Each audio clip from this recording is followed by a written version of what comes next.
Doing the front and rear differential service on your Mercedes-Benz GLS takes less than 1 hour, and you can do it at home and save a ton of money, and we're going to do it right now. Unless you have any issues, service consists of draining and refilling the oil and putting in some new plugs. Now I have a lift which makes this job really easy for me, but it's totally doable with this jack and some jack stands. On this job though, you do not want to use ramps, you want jack stands, you want the car to be level when you're doing this work. We'll start with the rear, and once you're underneath the vehicle, this is really easy to get to and you have a ton of space. You locate the rear differentials between the two rear axles, and you'll have a drain plug and a fill plug. We're going to follow the cardinal rule of loosening the fill plug first, just in case. Once you know that you can crack that open, you're going to go ahead and open up the drain plug and let all that old fluid come out. You're going to use a 14 millimeter Allen socket for this. You have plenty of room, so you can use a regular socket, but it's a good idea to get one of these for your toolbox because on some jobs you don't have a lot of clearance, and this tool is awesome.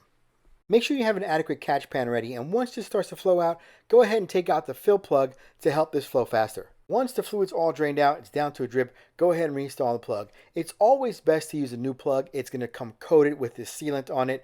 You can get away with, at least for the rear differential, you can get away with reusing a plug maybe once, but it's always best to go ahead and put new ones in. You want to torque this down to 50 Newton meters or 37 foot-pounds.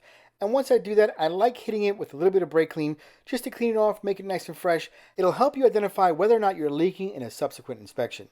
Now it's time to fill. I like using this Valvoline synthetic here, this 7590.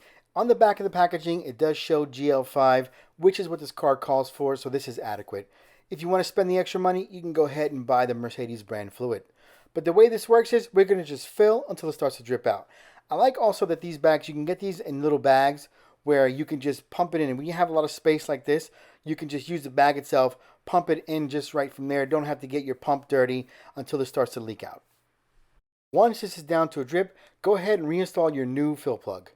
Torque this down again to 50 Newton meters. We're going to hit this with a little bit of brake clean it off, and now we're ready for the front. But before doing that, it's a good idea to inspect the fluid that came out. Take a look. In this case, it's pretty dirty, but luckily there's no glitter in there. That's the number one thing you want to look for. Small little bits of sparkly material that's going to show that you have some serious issues back there that you have to address. And anything foamy, anything milky, anything glittery, those are going to be your indicators of an issue. In this case, we're just dirty, so we're going to the front. Moving on to the front, there's a large plastic splash shield protecting most of the components up here. There's about 6 8-millimeter bolts that hold this on. Remove those and set this to the side. The front differential is smaller in size, and it's located just to the side of this lower oil pan. The process for the front is basically the same. We're going to drain and refill. Once again, you want to crack open the fill plug first. Make sure you can open that up. Then go ahead and open up the drain plug. These plugs, you're going to have to replace these. You don't want to mess around with these. There's sealing O-rings that are on them. You want new, fresh ones every time. The plugs are different though. They're going to be 8-millimeter hex head plugs. I'll put a link below to a set of good hex head sockets. You do have plenty of clearance here though, so you shouldn't be able to have a problem to do this with a regular 8-millimeter socket and ratchet. Once again, make sure you have an adequate catch pan underneath. Go ahead and remove both plugs and let this drain out fully. Once that's down to a drip, go ahead and clean off the edge. I like to also use a rag to clean off the inside of the threads, just in case any dirt or grime got in there. And then we're going to replace this plug with some new ones. I like getting them from FCP. I'll put a link below to them. They're available other places, but I trust FCP for things like this. Then you're going to want to torque these down to 35 Newton meters or 26 foot-pounds.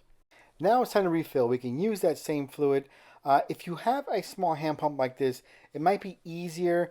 Since I have these bags, I'm just going to use this. But the trick to it is here, because of the clearance between the transfer case and this oil pan, it is a little tricky to get the spout of these bags in and the fluid not to bounce and splash back out easily. But once you get it seated well, you can actually do it with the bag just fine. And it's the same process. Fill until it starts to drip out.